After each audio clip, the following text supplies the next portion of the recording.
Thanks, Henry, for joining us. We're very fortunate to have you on this webinar today. Henry is the CEO and founder of ZoomInfo. Many of us use ZoomInfo for our sales and marketing intelligence, so it doesn't need large introduction. But I would definitely give a context to the audience, Henry. As I learned that you're doing for the first time in an Indian context, so to speak. Indian SaaS ecosystem today is 3,500 companies. It has grown from 40 companies in 2015 to 800 in 2018. And now we are at 3,500 companies.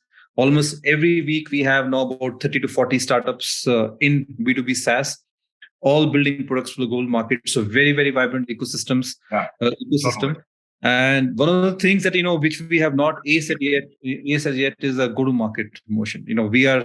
We have kind of, I would say, aced the product building is part with anybody else in the world today, because we have huge developers, 5 million developers now in India. And the next frontier for us to be able to build global companies is going to be, how do you build a solid and a sustainable go-to-market engine? So it's really fortunate to have you, and we'd love to get your insights over the next 1 hour or so. And for audience, ZoomInfo is an outlier. It's a sales-led motion company. Instead, PLG, from India, a lot of companies did start with a product-led growth motion. But this goes on to say that you can build global companies both from product-led get and of course sales-led motions as well. And I'm going to walk you, the audience, through more details as we go through that. So Henry, I'll start setting with the context. A lot of founders come to us. When I was building the company, I also built a company with sales-led motion, enterprise market, slow grow, profitable. And then from 2015 onwards, the narrative starts moving towards growth, not growth at any cost. But when the pandemic hit, money was cheap and everyone was saying, just grow, don't care about profitability. And we heard the stories, Zendesk doing $500 million of acquisition, customer acquisition costs, generating $150 million of revenue. So everything kind of got out of whack. And now people are saying profit. So kind of narrative has turned from total growth to total profit and a kind of balance in between as we speak today. So what do you make of it? And how would you think about somebody who's starting out today? Yeah, so I've got a bunch of thoughts based on that intro. But I think maybe let me start with, it's a really interesting observation around go-to-market not being the specialty in India, that you figured out how to build product. You figured out how to build software that rivals the best companies in the US, but when it comes to the go-to-market effort, it's not quite there. Look, I think there's probably a lot of reasons for that. Maybe the first one is you don't go to school in India to learn how to sell software. There's no sales bachelors. There's no sales program probably in the universities in India, but there are computer science programs and there are computer engineering programs. And so you can get an education, a formal education in how to build and write great software. And so that's a big disadvantage, right? Because and an advantage from a product side, a disadvantage from the go-to-market side. If you want to learn go-to-market, you have to go read a bunch of blogs and try a bunch of things and experiment or try to bring somebody who's built a go-to-market engine to India to help you set that up. It's a much more challenging experience when you don't have a foundation of knowledge of how to build the go-to-market motion, which is almost certainly why most companies based out of India have a PLG motion.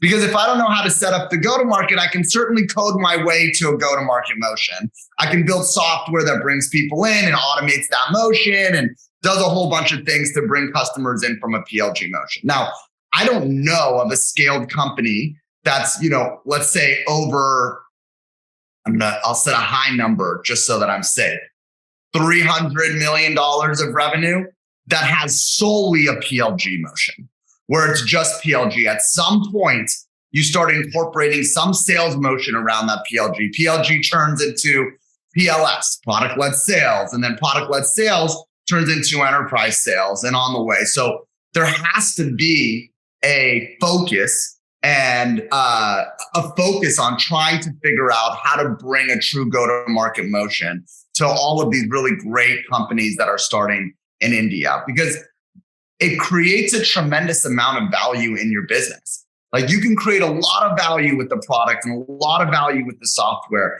But if you really want to get that exponential, bring in a go-to-market motion, drive up revenue, drive up unit economics, and all of a sudden have a bunch of sticky enterprise clients. And all of a sudden your company can be worth significantly more than it is with just a PLG motion and not a great go-to-market motion. By the way, it's not unique to India either. You see this everywhere. Like I think about Israel in this way too. Like Israel builds a lot of really great companies, and we have an R&D center in Israel. We have an R&D center in Chennai. Israel builds a lot of great software, doesn't build a lot of great go-to-market motions. And so there tends to be like they get to a certain stage and then they start hiring salespeople in the United States. I just think it's earlier on the cycle and there's no like foundational knowledge around it. Yeah. To the profitability point, when we founded ZoomInfo, we did it. I did it when I was in law school, and I founded it in my law school dorm.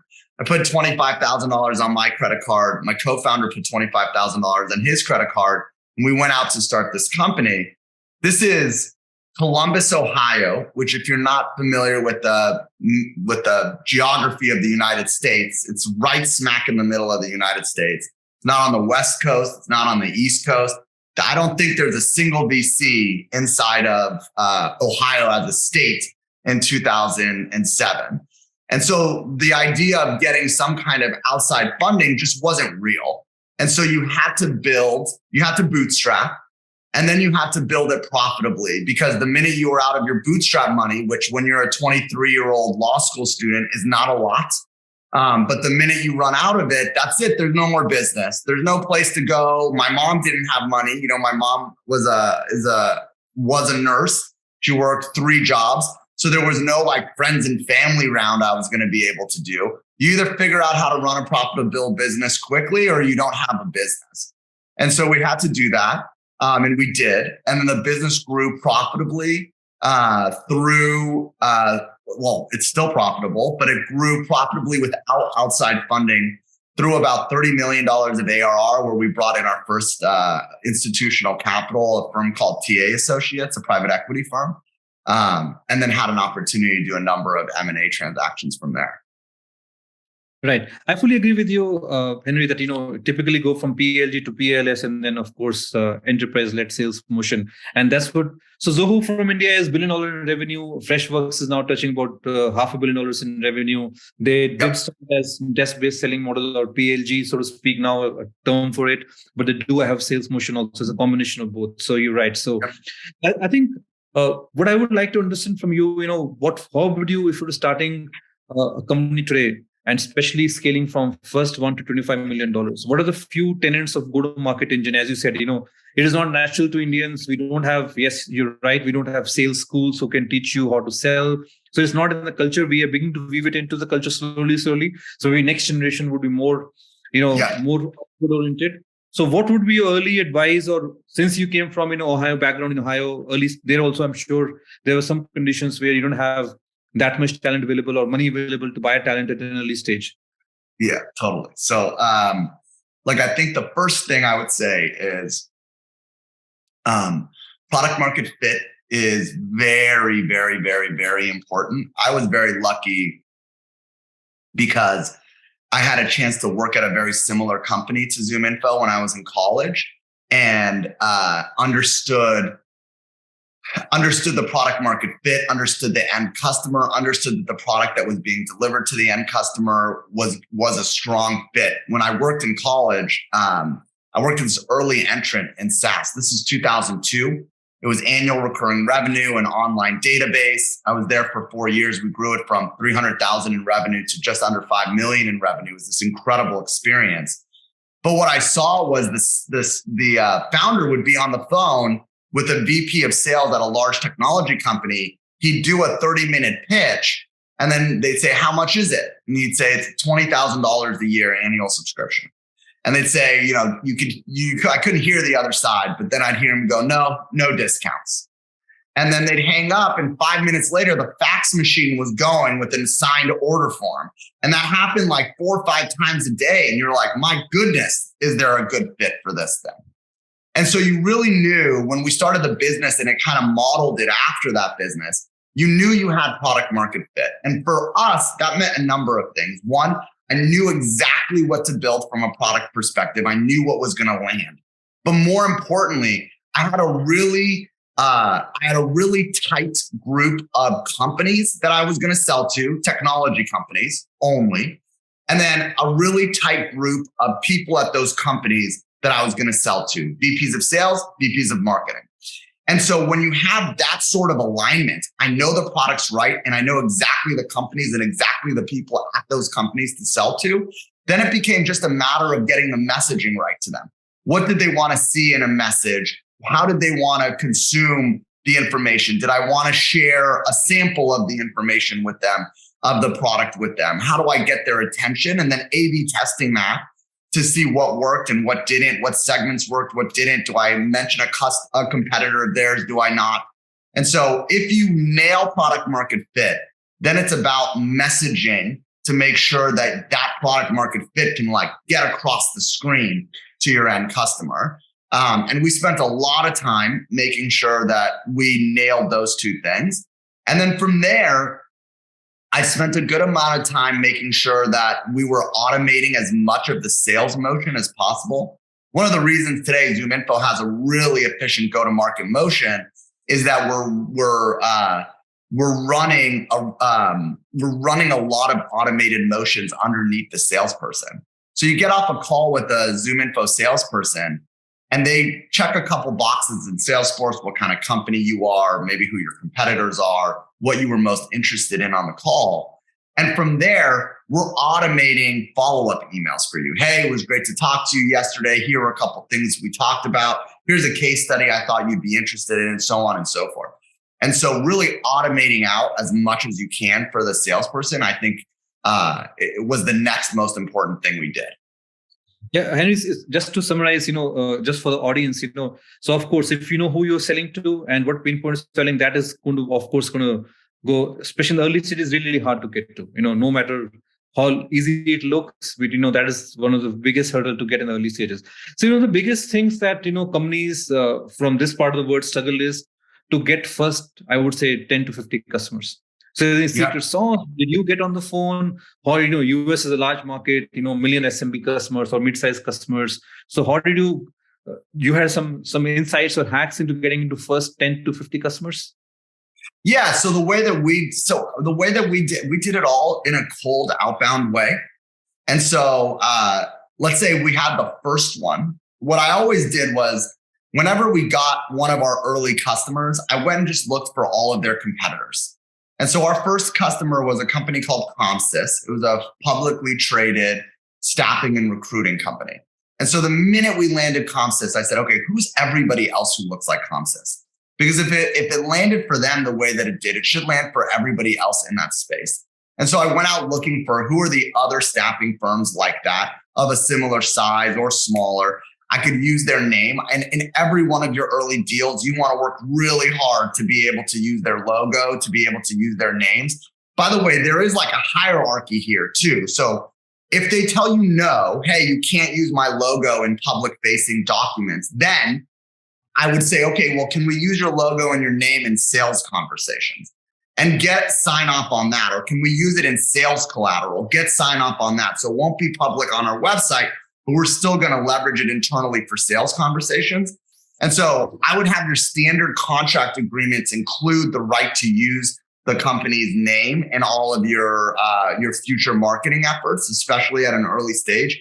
That's obviously really valuable. And then I would go out to ComSys's competitors and say like, hey, ComSys is leveraging this. They really love it. Here's some quotes from users. People will send you like, hey, this was amazing. Like, this is such an amazing tool. It's really helping me do my job, whatever it is. I would take those quotes and I would share them in sales conversations and sales emails. Look at what your competitors are saying about ZoomInfo. It's really giving them a leg up on the competition. And so I think if you say like product market fit, get your messaging right, get your first customer, and then start figuring out how to get social proof. From there, how do I leverage social proof throughout the different cycles? That's the next most important thing. Yeah, I agree. Social proof is often ignored early on, especially, but I think it's one of the key cornerstones for success as you build your to first 100 or even 1,000 customers, right? I think think about how we do it with hiring. Like resume comes across your desk, you're like, oh man, this guy worked at Salesforce for 4 years. He must be great. And so like you are, even in the interview process for founders, how much you're valuing social proof, because social proof is just looking at your past history, the past places you've worked, and then ascribing a very big value to that in your own workplace. And that works the same from an interviewing and recruiting perspective as it does from a sales perspective. And so you can really leverage that. There was one other thing that you said that I wanted to come back to. And you mentioned like hiring or early on when you're trying to start your go-to-market motion. You can't go like hire the head of sales at Salesforce or the number one salesperson at Freshworks or wherever it is. I actually think like the most important thing you have to do as a founder or CEO of a startup business is develop people. You just can't go out and hire the world's greatest product, engineering, sales, whatever it is. You have to just go out and find raw talent that you're going to invest in and grow with and turn into really great talent. My chief revenue officer, who was our chief revenue officer through $400 million in revenue, his only job before ZoomInfo was that he was a poker player. He was a professional poker player. And the day he showed up at ZoomInfo for his first day at work, he sat down at his desk, he opened his computer, and I said, okay, open Outlook. I've sent you some stuff. And he said, what is Outlook? And I was like, oh my God, that's where we're starting? We're actually starting at, I don't know what email is. And that was fine because he was super smart. He was super dedicated. We invested a ton of time in making him great. He learned quickly, but that is your job. How do I hire people early on and develop them into really great people? Above everything else, that's what you have to do. You just don't have the access to talent at startup stage as you do when you get to real scale. I violently agree with you, Henry, on that. I think what changed in between is the availability of capital. If you're raising, for $20 million when you are $1 million in ARR at a 100+ million valuation, then you're not valuing the capital. So what happened actually, therefore, you have outside salaries and you went to the best person in the town and said, I'll pay $1 million, you come and join me. And therefore, your valuation went further. So I think the whole cycle got fueled with availability of very, very cheap capital, which is now coming back more, more traditional way of building a company, which we are talking about. And I have also done the same thing. I used to have coffee around and, meet people over coffee and, develop people. And that's how you develop relationships and build the companies over a period of time. So I fully agree.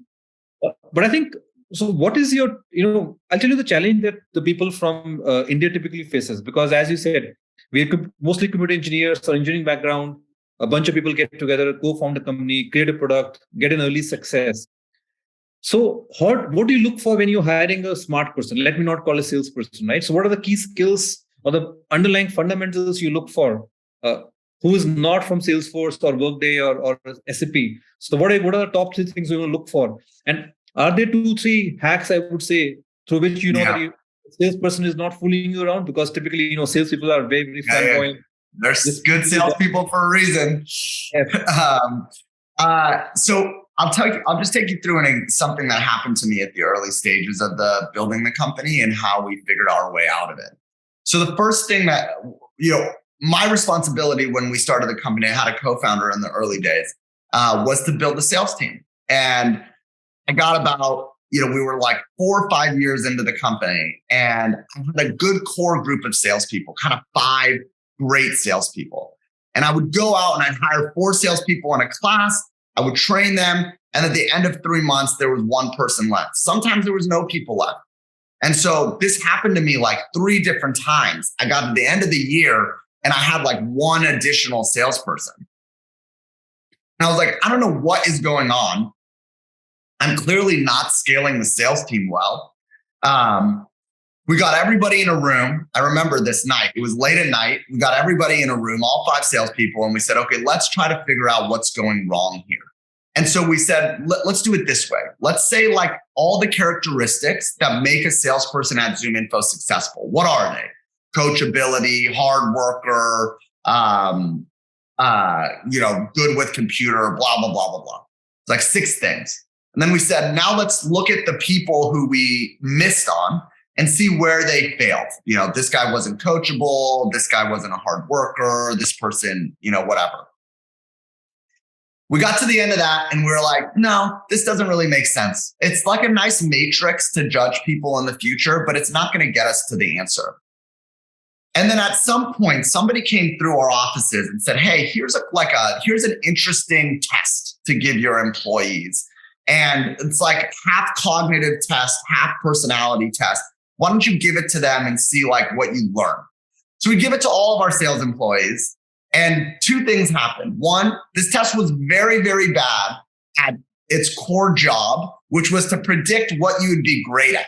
So it was like our salespeople were like, you should be a priest, you should be a janitor, you should go to the army. And we were like, okay, so that's wrong. But then you took a look at it, and one of the things it was really right at was it told you, the cognitive side, every salesperson who was really succeeding at our company was over like 90% on the cognitive side of the test. Like, well, that's a pattern that I can get behind. If every one of our salespeople here has this one thing in common, let's just latch on to that thing and say, okay, that's the thing that is going to make you successful at at our company in the early stage. So we went out, we found another test that was shorter, kind of 8-minute test. It was just cognitive. All of our salespeople, again, in the top 90s, said, this is the test. If anyone wants to get hired here for the next couple of years, you have to get a 90 or a higher on this test. That's the only thing that we found that is predictive of success in this role. And that's what we did. And for years, probably 5 years after, everybody we hired had to do well on that test. And we almost never lost the salesperson after that. And so the lesson for me was 2 things. One, salespeople who had worked in another environment at another company at a different size do not make for a great salesperson in a startup. It's a different speed. No one's there to hold your hands. You don't have the tools. Like I had an account manager early on in the day. I said, we just got GoToMeeting at the time. It's like, so here's what you do. Just set up GoToMeeting, send them the thing. So how am I supposed to know how to set up GoToMeeting? There was no training. There was no one taught me how to do it. And I was like, you want me to Google how to start a GoToMeeting and then send it to you? Like, that's all I'm going to do. Why don't you just go Google how to start a GoToMeeting and do it? And that is a fundamental difference between like what you need in a startup employee and what you get when you go get someone who's worked at Google or State Farm or wherever for many years. They just don't have that same, like, no one's going to figure it out for me. And if no one's going to figure it out for me, I have to be pretty smart to figure it out myself. And so that sort of like cognitive test was really important in the early days. Later on, it became less important because all of a sudden you had the infrastructure in place. You had the support and the enablement and the structure and the leads and the training. And so that test in the early days, very important. Later, much less important. And so for the startup founders, what I would say is, what is your version of that thing, right? What is the thing that shows you? And it could be in engineering, it could be in sales, it could be an account manager and management. What is the objective thing that you can look at and say, okay, that thing shows success, and let's go replicate that for the next 10 hires? Because once we figured that out, it was much easier to scale the business. Understood. No, very well said, Henry. I think as the saying goes, hiring sales is difficult, but firing sales on the right time is a genius. So I want to understand how do you really decide? Because a lot of time we live on hope, right? And you say, okay, one more quarter, and by the time you have burned millions of dollars, especially in the US, when you're doing go-to-market in the US. So how do you stick to the discipline that, this is when you're going to fire a salesperson? Is there a process to follow? Is it you have? Yeah. So let me tell you there is a missed piece of letting go of a salesperson that I think once you put in your mind, you drive a ton of discipline for yourself, which is, let's say I have 10 salespeople. I know that 7 of them are fantastic. I know 3 of them are like next level great. And I have a limited amount of leads that I'm generating. And if those limited amount of leads are getting shared, not only across the 7 or the 3, but they're getting shared across the ones who are not doing very well, who may not ever do very well, I'm not only robbing my great sales employees of great leads, but I'm robbing the company of revenue. We often forget about the opportunity cost associated with an underperforming sales rep. And there is time that you should give them, because over the long term, sales of scaled, ramped sales rep is valuable. But when you start thinking about the opportunity cost of sending a lead to your sales rep who's probably not going to make it versus giving it to the sales rep who's probably going to close it for, a high ASP, a high ACV, that eats away at you. And I used to sit there and I'd look at the pipeline of one of our underperforming sales reps, and I'd see all these great company names and logos in the pipeline. And I go, I know that if I gave those leads to Paul or Steve or whoever, those would have closed. And now I'm pretty sure they won't. And so that means like less revenue for the business. And, we lose to a competitor. And so we're not going to get back into that deal for a year at best, 2 years, 3 years. And so once you start wrapping your head around the opportunity cost of sending leads and generating leads, which you're spending a lot of money on, for an underperforming sales rep, you start to get like much more religion around moving them out of the business quickly. We would say after your 3rd month, you need to be closing $100,000 in revenue every month. And if you're not doing that, then you're not going to work out here. We're going to let you go. In an ideal world, maybe we could find a different job for you around the company. That almost never worked. But we would stay true to that. You get 3 months. We're going to help you. We're going to train you. We're going to get you up to speed. After that, we expect you to close $100,000 every month. That was our sort of early days goal. Whatever your goal is, it doesn't have to be $100,000, but whatever it is, you want to stick to that. No, I think opportunity cost is a great metric. And that also drives you to take decision on time. Otherwise, we ignore it. You're absolutely right. Opportunity cost is something which is not very visible.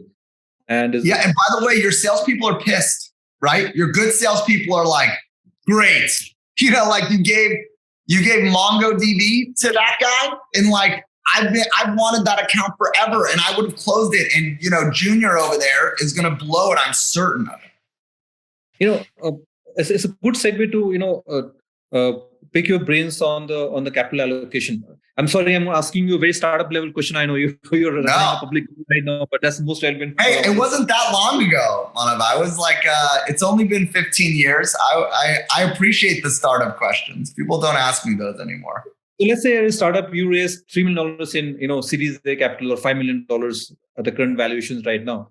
How much would you put on go-to-market? There are a lot of studies. We had McKinsey done a survey that time. People are investing 60% to sales and marketing. So how do you think of, once you get to PMF, and I will come down to definition of PMF in a bit, but let's say after you've achieved PMF, first 10 sales, repeatability, how much capital, how should I think about as a startup founder? If I have $5 million or $3 million, how would I put, what kind of capital I allocate to GTM, and how do I ramp?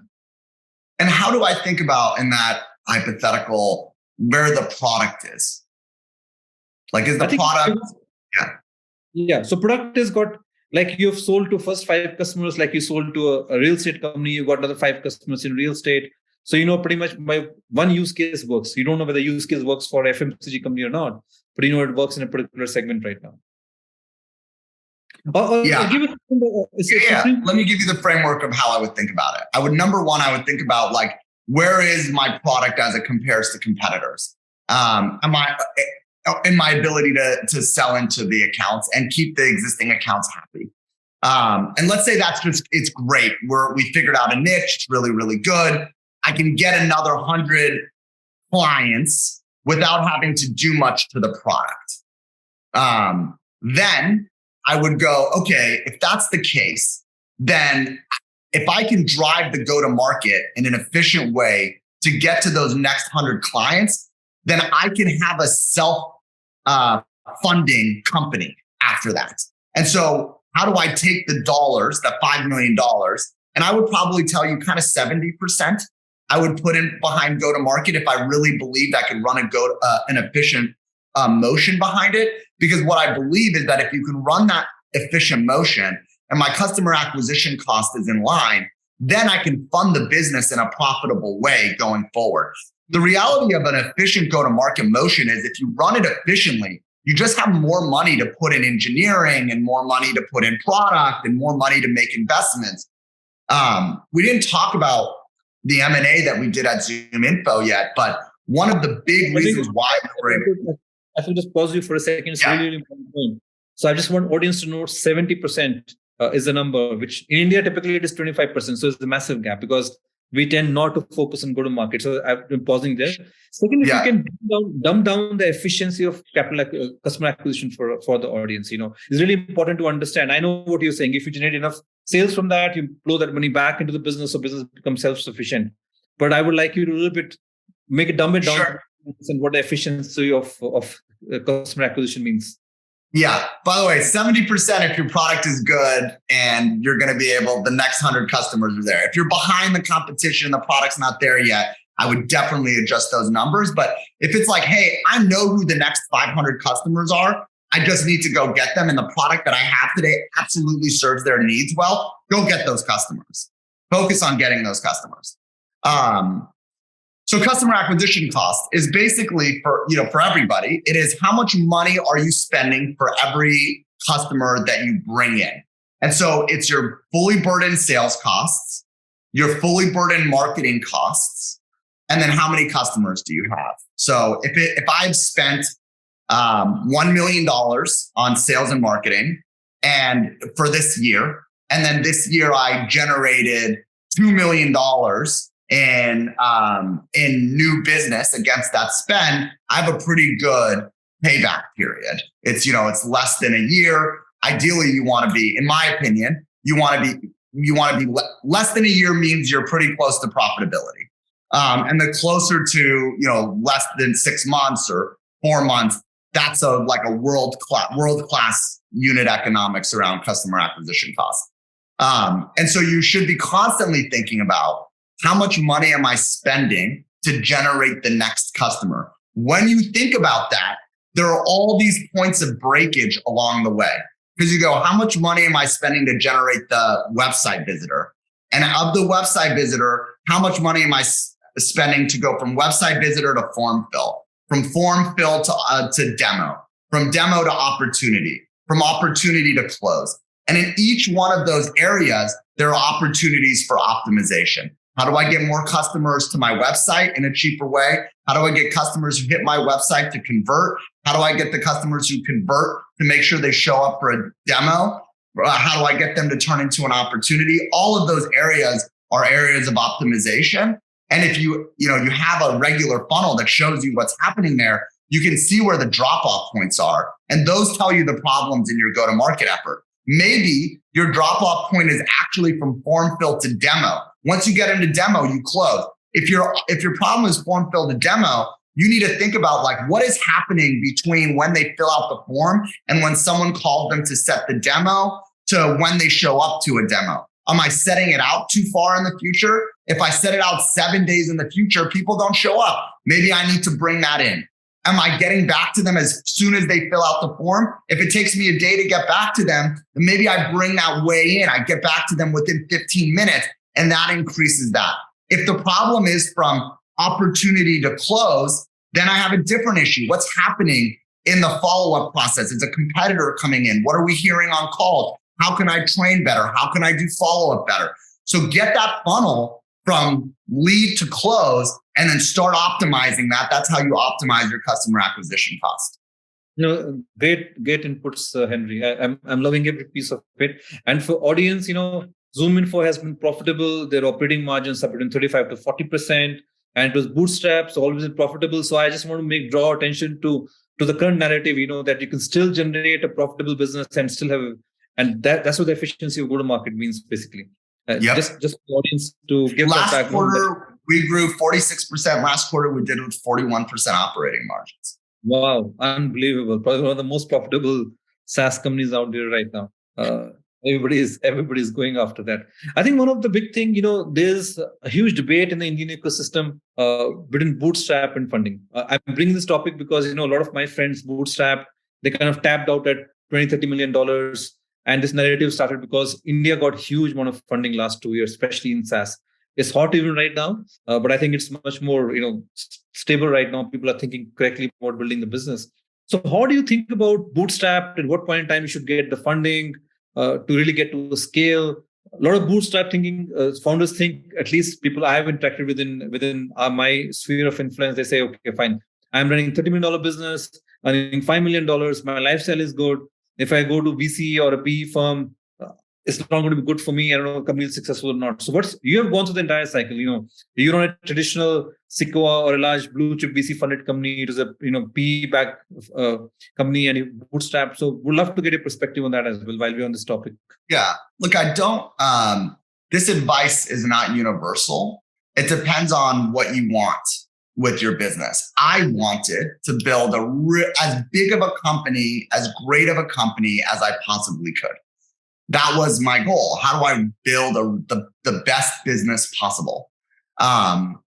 And so when we got to a certain size, kind of 30 million, you felt like there was this really big opportunity in front of you. And we also were it was profitable. So I didn't need money for for myself. The business was generating a ton of cash and there was a lot of profit.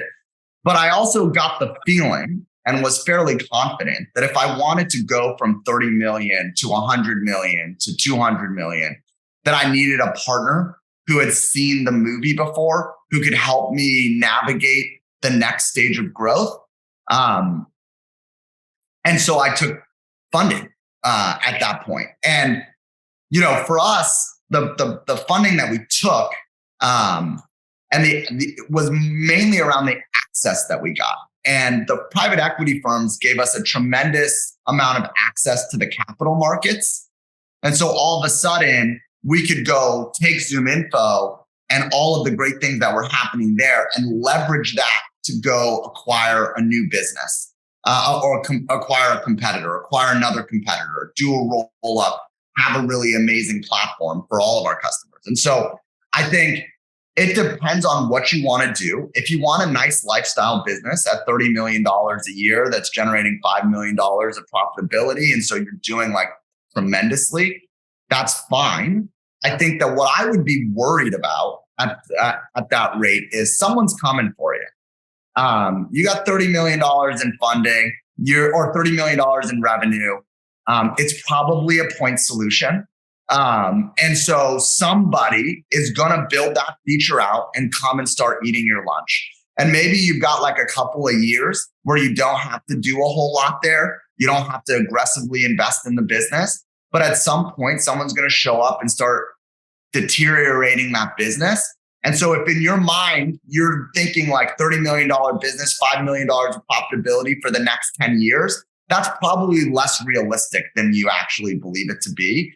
Because, look at any of the businesses that have over $30 million in revenue and find me one that doesn't have a competitor that's aggressively coming after their business. They just don't exist. And so I think it's hard to maintain at that rate. And so you almost have to fund or invest more into the business. Absolutely agree. Yes. Sustainability is very hard, especially in this day and age. Build from anywhere is really, really hard to even imagine that he will be out there for many years just at the same scale without investing. I fully agree with you. Yeah. I think going back to the sales efficiency, the sales cycle plays a big role in the sales efficiency, right? ZoomInfo probably is closing deals within 1 month. because of, it's simple, it's easy to understand the value proposition. A lot of businesses are complex, right? They go to proof of concepts. Even now, there are trial periods and there are extensions. So how do you really optimize? How do you know what is the right sales cycle? Do you benchmark against competition? There are examples of Workday, which is an enterprise sales cycle, 9 months, 12 months, still scaled up, and of course, ZoomInfo and many others who have very straightforward, smaller sales cycle. So what is the science and art behind it? Yeah, so I think it is more art than science, but here's how I would think about it. If you think about software on a spectrum, you go like on the far complex spectrum is ERP, probably HCM and ERP, but ERP for sure. And then if you think on the way other side of the spectrum, it's like Microsoft Excel, Microsoft Outlook. Where do you fall on that spectrum? Is yours an ERP solution, or is it somewhere in the middle? For us, ZoomInfo is much closer to Microsoft Excel than it is ERP. And so the sales cycle should be much shorter than ERP and probably a little bit longer than, put $10 a month in on your credit card on a website and now you're a customer. So I would think about it across that spectrum. I would use public companies tend to include some information about their sales cycles, either publicly in their 10Ks or S1s or on an earnings call. So go figure out who your public company comp is and go see what their sales cycles are like and beat them. You're a small, nimble, agile company. You should be able to move faster than your public company counterparts. But that's how I would think about it. Know your company, your public company counterparts. Find out what their sales cycles are. They're almost certainly available. And then think of your business on a spectrum of ERP to Microsoft Excel, and that should give you a sense of where you should sit. And Henry, a lot of times I've seen founders struggle with the procurement guys, especially when you sell to a Fortune 1000, Fortune 2000. Procurement guys are of course the professionals. They will just eat you away, very, very long contracting cycles. So any hacks or any inputs into that when you start going a little bit up market or into enterprises kind of a sale? How do you get across as a startup through the procurement professional, so to speak? Yeah, so I would say two things. One, make sure you turn around legal red lines as quickly as possible. Like our legal department is in service of our sales and account management teams. And so you want to make sure that if you have a third-party legal team that's helping you or an in-house legal person that's helping you, that they understand that expediency is important. Then I would say, whenever we get boxed in by a procurement person, we want to have a strong relationship back to the business that we can go back to. And so if the procurement person is asking for ridiculous things, we're going back to the business unit head or the business leader and saying, hey, we can't do this. Can you help us navigate? Like you and the business unit head are on the same team. They also don't like procurement. There aren't like business unit. Find me a business unit head who says like, oh, I love our procurement department. It's the best. Most of them are saying like, it's going to take a long time. You're going to get beat up. I'm really sorry, blah, blah, blah, blah, blah. And so you want to make sure that your business counterpart is on your team. And you may want to set that up before you go into procurement. And so ask the business unit head on the way in, hey, listen, we've proven our value. We have a strong relationship. We're ready to support you guys. If this procurement thing goes sideways, can I count on you to help me navigate through it? And get that agreement up front. They're going to say yes. They're not going to tell you no because they want your software.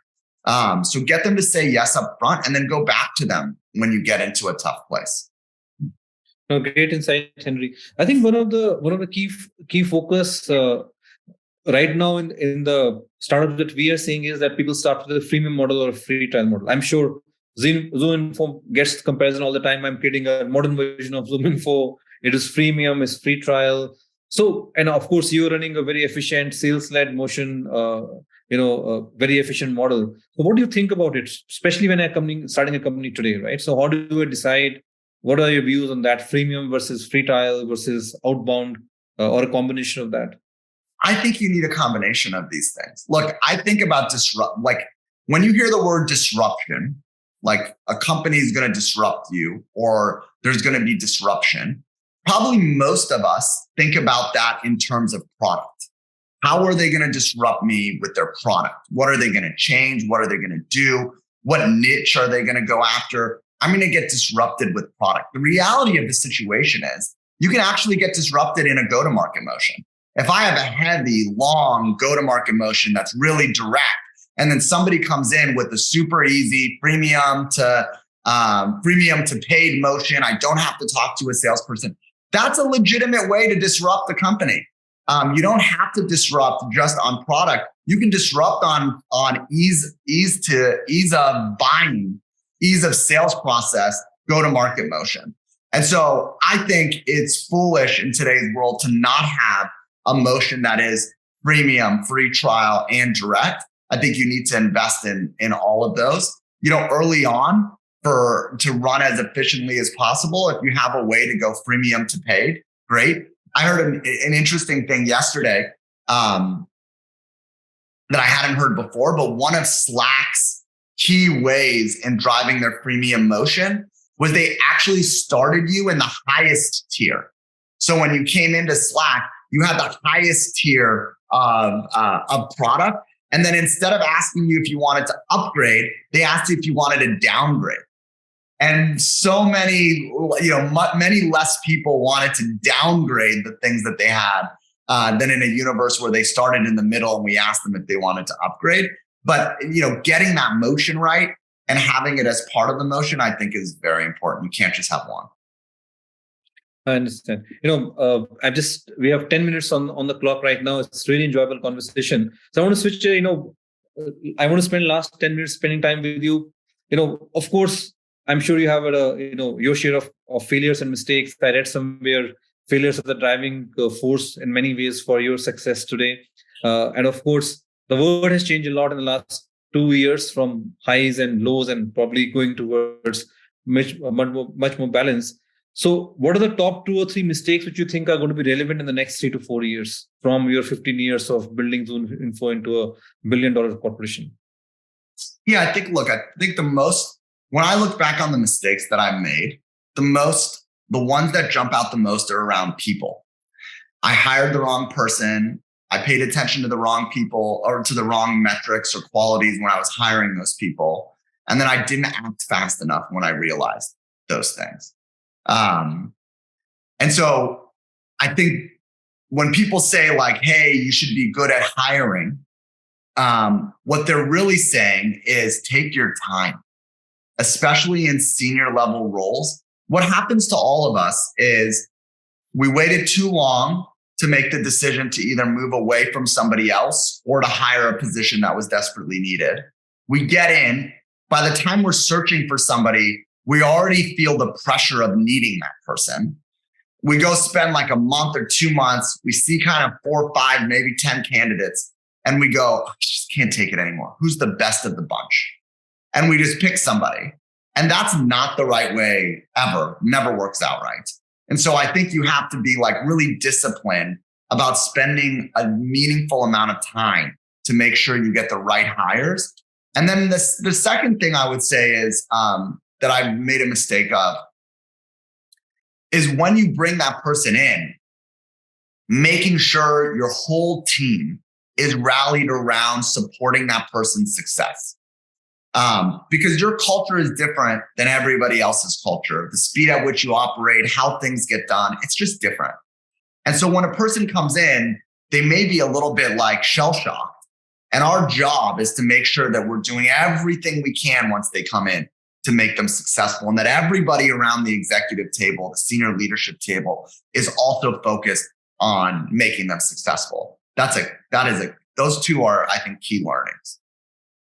So while we're in the hiring, if I may ask for the question on hiring, so how do you decide when to hire a VP of sales versus sales rep?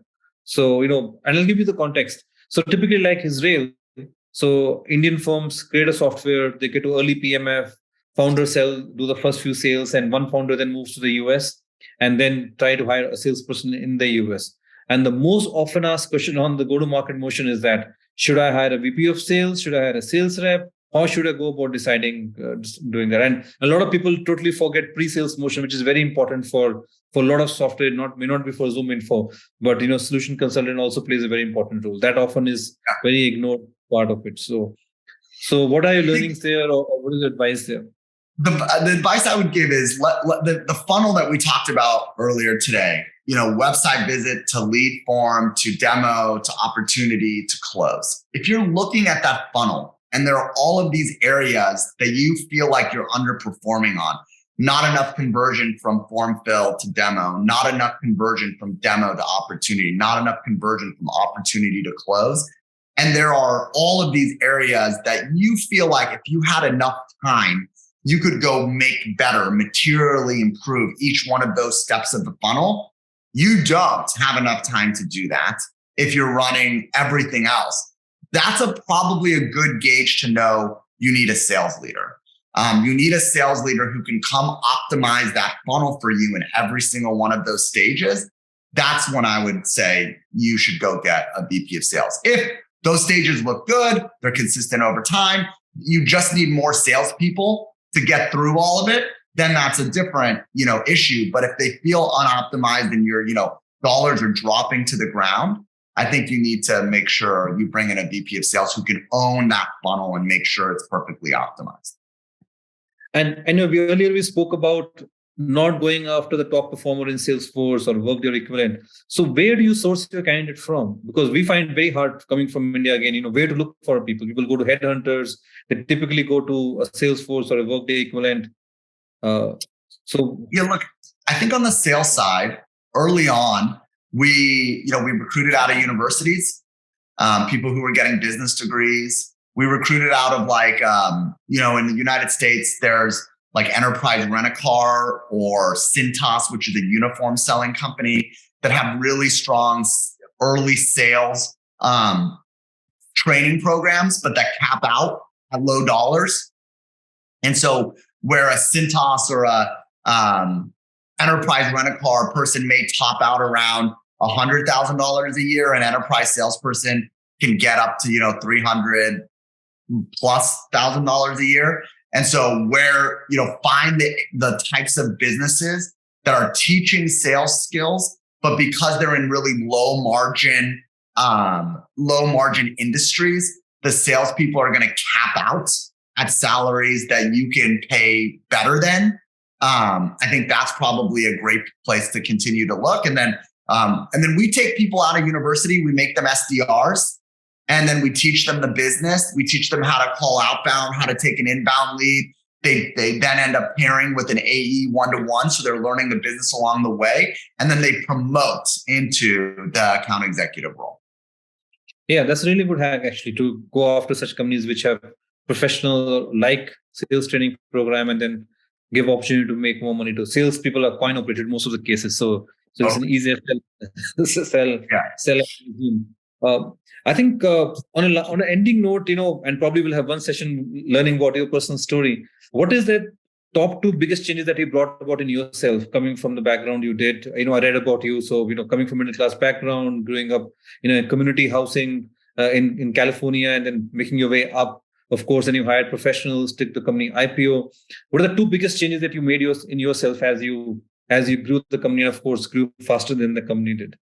Yeah. So, let me put them in 2 categories. The first one I'll say is being focused on my mental health, and that means for me, it's not that complicated, but at some point over the last 4 years, I realized that when I exercise in the morning, I'm a completely different person during the day than when I don't.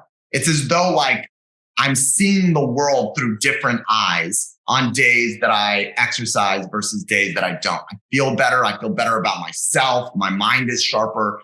And so when I realized that, I went, okay, that's it. I'm exercising every day. Every day I'm going to exercise. I'm not like a big time exercise guy. I work out for 30, 35 minutes a day. That's just the time I need for my brain. And when I think about a day that I'm not going to exercise, I'm like, no way am I not going to exercise. I don't want to feel that cruddy way. I want to feel good during the day. So that's one. The second is as you grow up, things happen in your life. You get, when I started the business, I wasn't married. I didn't have a kid. And I didn't really know what it meant to be a CEO. Today, I have a kid, I'm married, and I know what it means to be a great CEO. And so I'm constantly balancing being the best dad, the best husband, and the best CEO. That's really hard to do because each one is stealing from the other. And so setting up a framework or guardrails that say like, I will at a minimum do these things in every category that is going to get rid of my head thrash around like, am I being as good of a dad as I can be? Am I being as good of a CEO as I can be? Am I being as good of a husband as I can be? There are things that I'm going to commit to in each of those categories and never trade off so that I can get rid of those thoughts in my head. And so I would say that's the second thing, is making sure you're making a commitment across those three things that are really important. Yeah, easier said than done. Extremely hard. Yes. I'll probably go to ask you for, request you one more session on the personal side, but this has been great, great insights, and welcome to the Indian ecosystem, so to speak. Thank you so much. I look forward to getting out there this in 2023. Thank you very much, Henry. Really enjoyed talking to you today. Thanks, Manav. Really great to see you.